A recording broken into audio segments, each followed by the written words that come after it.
Hey, good morning, everyone. Just want to do a lesson on, I'll call it talking in circles. And to me, this is what I see happening pretty much everywhere. And this may only resonate with a few people, but I'll put it out there.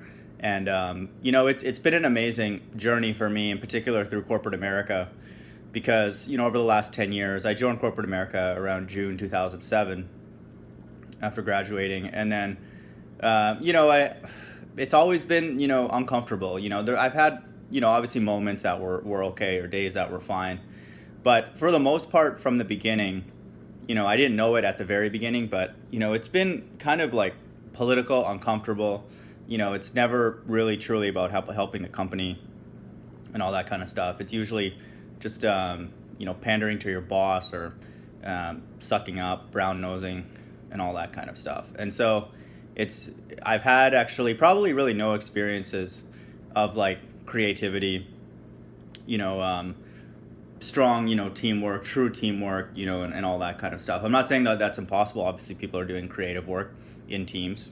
Uh, I hope and I suspect, but I'm just speaking again of my experience, and so this is only for other people who maybe um, might need that sort of switch turned on and kind of stop blaming themselves, for things that are happening. Because I feel like a lot of things that are happening to people that are not good, can be attributed to, the very system that we live in. So, like I said before, it doesn't, excuse us from blame on certain things, and decisions that we make. But to me, there's a lot of things going on that are outside of our control, and really cannot be fixed in the short term because the problems are so like deep now, and they've kind of permeated really every aspect of our life, and that's kind of what I want to go to in this dialogue. So I started as an engineer, and then I moved on to accounting and finance. It seems like a strange transition, but so I've worked for a logistics company in New York. There's no reason for me to really say the company name; it doesn't really matter, but it's one of two kind of major logistics company that deals with like shipping products and enabling that. So it's fairly well known in the industry, and the only reason I say that is that it represents one of the sort of higher companies out there. It's like it's not an isolated place with its own quirky culture. So at this point, I think this was the role that sort of solidified in my mind that what was happening in corporate America was not my fault, and I think for many years up to that, and this was only like a few years ago, so 2/3 of my, corporate life, I was wondering, like, why can't I seem to like hold a job? Like, it's just really like weird, like what's wrong with me? And like, I'm just having bad luck, and all these kind of thoughts. And then, I just would be really stressed, and there was one role in particular, 2014, where, you know, my boss and I, quote unquote, were not getting along. But, and I really struggled, honestly. I couldn't sleep, my heartbeat actually was starting to change, and like I could, like when you're that stressed, it affects all the signals, that are happening in your body, and your heart is to some extent, an electrical device, and it cares about timing and all those kind of things of your whole body, and you throwing that off whack can throw off your major organs. And so that was happening, and it was crazy because when I left that job, obviously the stress went away, but then I ended up joining Amazon, which kind of multiplied my stress down the road. And so I was really in this position where I was like, why is this happening? And I still was figuring it out. I didn't know what I know now, and I feel like I'm in much better shape, physically and just mentally and all that. So and I'll talk about that as well in the section of the medical system. But so at this time when I was working for this logistics company, it was sort of the last straw, the nail in the coffin, so to speak, that I understood, what was happening now. It's like people were just, you'll see, especially in accounting and finance, that, you'll get a lot of people who just talk in circles, like you're not allowed to really make changes. Your focus is to obey your manager, really, no matter what that person's doing, because if you ever report to somebody else, higher or anywhere else in the company, they want to know that that you will be for them, like you will align with them, and then work to their best interest, or else no one will want to work with you. It's like the old thing that maybe existed at one point where, the new up and comer, the really smart person will rise to the top and all that, the talented will be at the top. That's not happening now, and that's just reality. And, you can disagree with that all you want. This is my experience. And to me, it's very obvious, and so I had to realize that, like being smart, saying something clever, adding efficiency, reducing waste and all that kind of stuff, is not applauded in most roles, especially in larger companies. You may get the odd startup and all those, or companies that are trimming where that will be required, but only if it's done kind of consistent with your boss and the principles of the company at that time. So for the most part, like just understand that, it's like you have to, if you're in corporate world and you want to at least survive there, it's very important to align with your manager and they're not going to look for you to be better than them for like 9 out of 10 cases, like unless the one is that manager just about to retire and, doesn't care or something like that, or,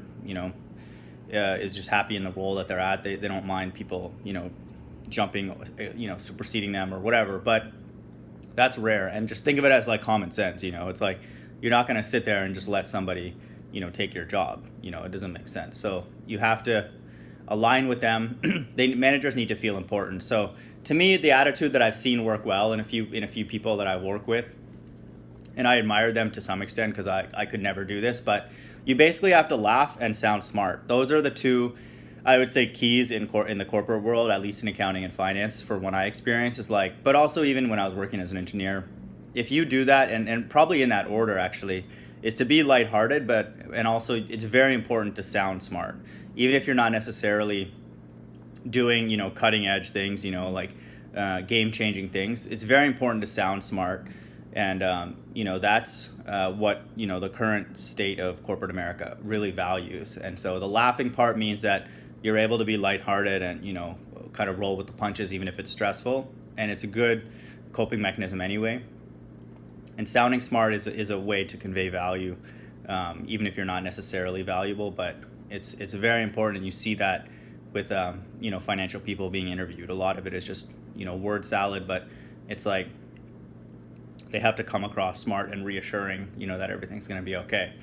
And so with that company, I realized, and that was sort of my, I understood at that point now that this whole thing is basically just doing whatever your boss says, and aligning with them. And I struggle with that because in some cases I would have to, and in particular in that role, I was required to say things that I felt like were not technically accurate. Like I remember I debated my boss, it's kind of funny, about like dividing, a number by two different denominators and then trying to add them together. And I told him, that's not mathematically allowed, the way that you're doing it, treating those denominators as the same. And, they were just like, no, this is the way it's been done. This is the way we combine these ratios and stuff. And I was just like, I literally couldn't do it. Like, I'm like, I think I'm violating the laws of addition and division and stuff. So I was like, I can't do it. And it's just the number. I told him what that number really is by adding those two numbers properly, getting a common denominator and stuff. And they were just like, who is this kid kind of thing. So needless to say, I was, politely, showed the door the way corporations do it. And I did it. It happened through a performance improvement plan, which I have a video on as well. And that was the second time I got it. But, it's a little bit of reflection after that. I realized, but I knew while it was happening. It's just I couldn't change the way I am. I mean, I can't just be dumb just to keep a job. It's not worth it for me. A lot of people, unfortunately, have to. I would even say most people, if not all. Even the CEOs, we think that, they're the ones that are brilliant and creative and stuff. They're the ones who actually have to be the biggest liars, even if they know that something's about to tank, like they have to go on national television or whatever, they're being interviewed or by analysts conference calls and just make up stuff. So to me, CEOs are actually chief exaggeration officers. They're exaggerate things that are good, and then they'll definitely, minimize or collapse anything that's negative. So that's their role really, is as leader, is not necessarily the creative source in a company, but rather the figurehead, for how everything's going to be okay, even when it's clearly that it's not. And I was just watching a GE CEO get interviewed, and stock's tanking right now. It's like at $8 or $9, which is way off its all-time highs. And this is a major company, fixture in the U.S. and globally, and the stock is getting close to being worthless. There's no way that the thing will turn around or in reality, unless there's financial manipulation, because everything is slowing down. Like, certainly that's not even debated amongst people who are honest, and even in the mainstream media, they're talking about slowdown, even if they're not referencing it directly. They're talking about it. So if it's in the mainstream, it's obviously happening. People can debate the extent of it, but so GE is not going to turn around, but he has to go and say everything's going to be fine, and we'll just have to sell some assets and all that kind of stuff. And he did talk about over leverage, and this to me is another issue. To lead into my next point on stock market commentary, instead of saying borrowing or we've just borrowed too much, we borrowed irresponsibly, they'll use terms like leverage, compression, to talk about margins instead. Just saying we're not making as much money. Our expenses are higher than our income and stuff. They'll use all these terms. They'll talk about stock buybacks, which to me is institutionalized insider trading. It's just basically companies that are allowed to buy their own stock on the open market whenever they want, with money that is funded to them by the central banks. And I did a video on that, so you can check that out.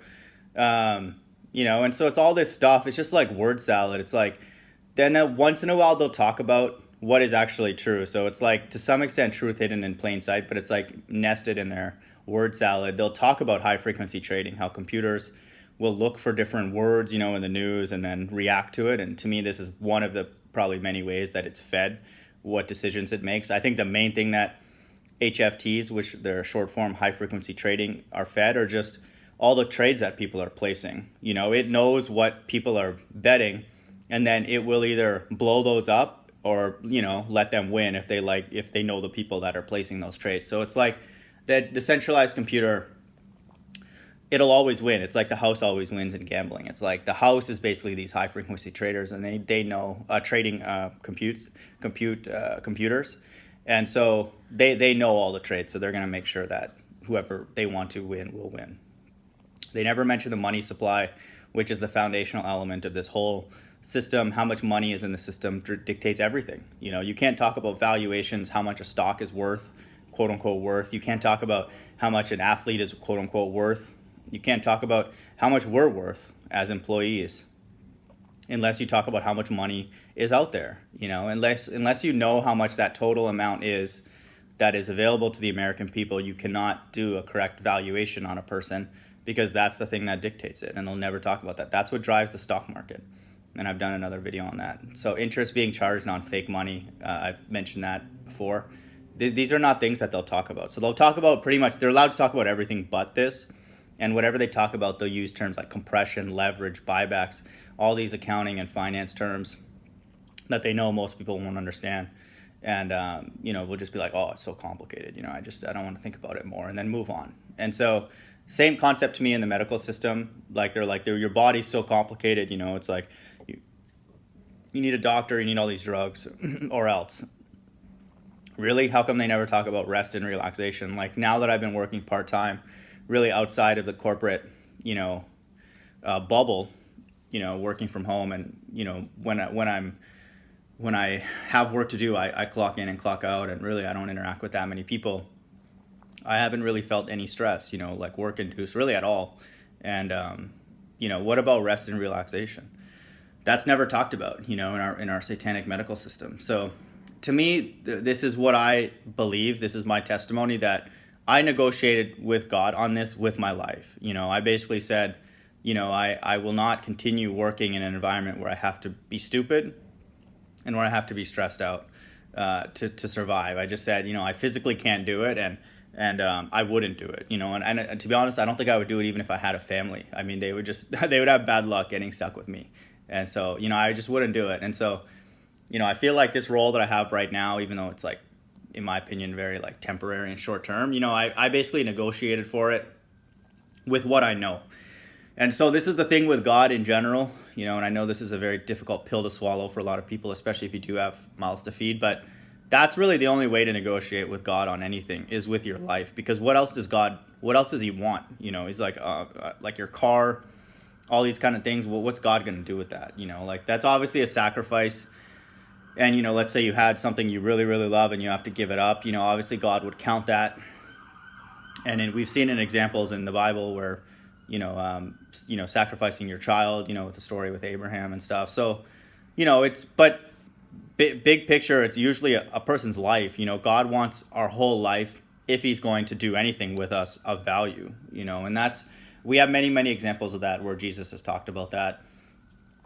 Where if you do give up your life to him, that's where he can start to work with you, even if it's just slightly. That's the ticket, and that's a very difficult thing to do. I think the thing that I wish, if I could do my life over again, it's not up to me, but I wish I would have had this mentality much earlier in life. But the reality is that I wouldn't have made it this far. And so I understand that, it's like, I think in many ways I had to go through what I went through and just, brainwashed and all that, and basically taught everything almost backwards about life and why we're here and all that. And so I feel like that I had no choice. And anybody, not just me, I think a lot of people who have a certain mindset, if they're taught flat earth or learned about flat earth, the possibility of a flat earth even earlier, and really entertained that thought in their mind, they would have really struggled in life and definitely in school, especially in high school and earlier, really, when we just ask, like, why is the sky blue? And no one has a good answer for us, which would be like obvious. It's like, to me, it's just more proof that, we're not required to kind of look up, look to the heavens and look to what's going on around us. Just keep your head down, keep plowing through life, whether you like it or not. That's what we're supposed to do. Ultimately, that gets us sick. That actually fills up our 401k, so more and more people can steal from it, which I think is really what's happening, through all these buybacks and the stock market dropping, is really just people at the higher ups who own most of the shares, which are institutionals or executives. When they sell, when they cash out, there's more selling going on than buying, and that's really when the stock market drops ultimately. So it's like they're basically cashing in their paycheck, so to speak, through stocks, and we're footing the bill, the global economy. So it looks like every 7 or 8 years, they've kind of timed it to like build up wealth and then pay off the people that, have vested it during that time. And then, we normal average peons pay the bill by our 401k going down, which effectively increases our work duration and pushes our retirement age out. That's even if you're lucky enough to have a job. So we pay the bill, and then that makes us sick, and then we have to lean on the medical system even more. So it's like a vicious cycle. Shape of the earth, same thing. Science is only for the really, really smart. It's talking in circles, no new observations, proofs. You know how easy it was? You know how easy it would be if the earth was really a ball with modern day technology to prove it? We have to look at Lake Pontchartrain bending as if that's proof that the earth is curving. Are you kidding me? Like, first of all, that's ridiculous that something that short could curve. That's absurd. The earth would have to be literally really, really small. And if that were the case, then there should be lots of examples like that. It's not like that's the only thing that's, that bridge or causeway or whatever. There's lots of those in the world. We should be able to see that everywhere. It should be like, they should be literally laughing at us with the amount of proofs that they have, and instead they give us a blurry image of a Lake Pontchartrain bending or something, as if that's the only thing that they have. It's like they should be bombarding us with ball earth proofs all over the place, and they're not, and that leads us to question them. And then there's lots of other reasons to believe that it's flat, but the stuff they provide us is insane, literally, and it's just a lot of talking in circles. It's like, why don't you just believe other people, and that kind of thing. And to me, the last point I want to make is on religious leaders, and might be the most sort of satanic out of all these, is a lot of the leaders, if not all the leaders that I really see, come through me to get to God. That's the mindset that's everywhere. God has ordained me to distribute this wisdom, and then just come to me to get that. That's what we see really everywhere. And so it's either making someone else God or like the doorway to God and his wisdom and stuff. And then to me, it, like in Christianity, it flips to the opposite, where it's like, you're God and go save as many people as possible. It's like, save as many souls as you can. So it's almost like you're either required to like make somebody else God by like letting them be the vessel, the doorway to wisdom, godly wisdom and counsel, or you have to make yourself God and go and save as many people as possible through being articulate, just sharing with as many people, arguing, debating, and all that kind of stuff. So it's like everything and everyone can be God but God, and it's like once you realize that God exists through flat earth and other things, you will realize that he is literally in control of everything. So anything that we do is for ourselves. It's and not in like a selfish way to go and hoard. I mean, like anything that we do or experience is for our benefit, because God is not benefiting from things that we do, like or acquire. He owns everything. He owns all the physical stuff in the world. He owns all the, definitely no one can argue that he would own the spirit, because no one has made that. One could say the earth was randomly made, or some however accident, God turned around and he's like, whoa, there's, looked like there was a collision, and earth was made, like that's ridiculous, obviously. But like the physical stuff, we could say, I made this and I constructed this and I own this, quote unquote, own this. But no one could argue that the spirit, the soul, whatever that is, if there's an afterlife, that is God's. No one created that. We don't even understand that what that is, or if that even really exists with 100% certainty. Most people, throughout their life, unless they've had some kind of spiritual encounter or whatever. But even if they do, they still don't understand it fully. They did not create that energy, that whatever that is. The Bible calls it the soul. It's related to the mind, in my opinion. You can think of it as energy. That's called the Most High is called the Most High, so it's like the highest power, the highest level of creativity. You could even think of it as like the electricity, the life-giving energy. What are other terms for it? It's even described, I think, as like the wind, and made analogies to that, where it has an effect, but you can't necessarily see it. What else? Yeah, light, energy, electricity, all those kind of things, that obey the, laws of conservation of energy, that cannot be created or just destroyed. It just can be transferred. And really that's what it is. If it exists, something in us exists that carries on, or is active, and doesn't care about time or care about death of the body, in the sense that it doesn't die as well. Whatever that is, that is ultimately God, because no one created that. And so it would then go back to the life giver, back to God. And so it is his. And so everything that's happening on earth is his. And so anything that we do that's that's virtuous or whatever is for ourselves, and like everything that we see is ultimately in place to draw us, in my opinion, back to God. And that's what he's doing. From a very fundamental perspective, if God exists, all you need to do is assume that God exists, or know that God exists, or believe that he exists. And it's, like I've said, only one of two options.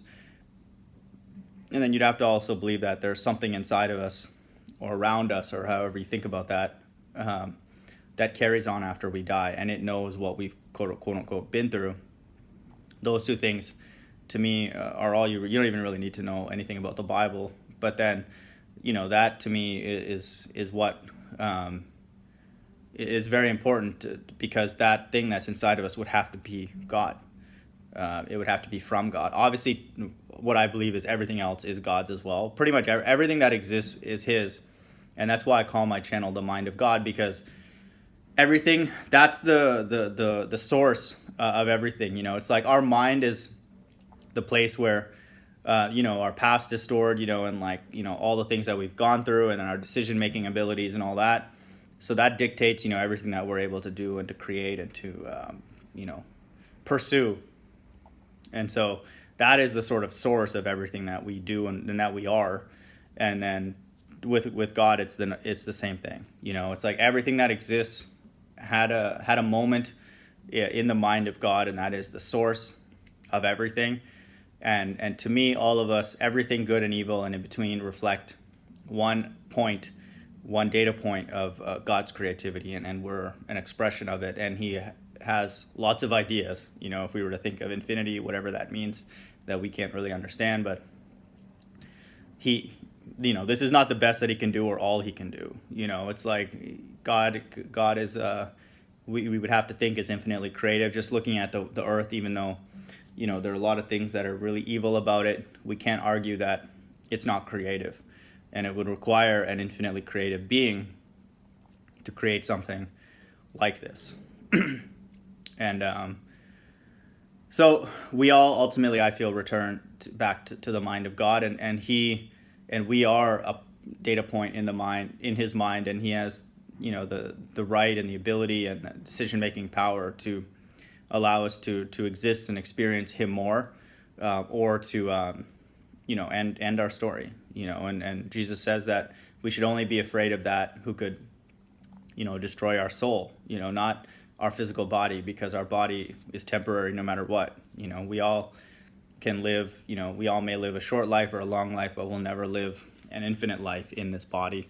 And so the only entity we should fear, or really, in my opinion, think about in these days, really ever, would be the best way, but definitely in these days, is God, and in particular trying to understand his mind, because ultimately that's what we return back to.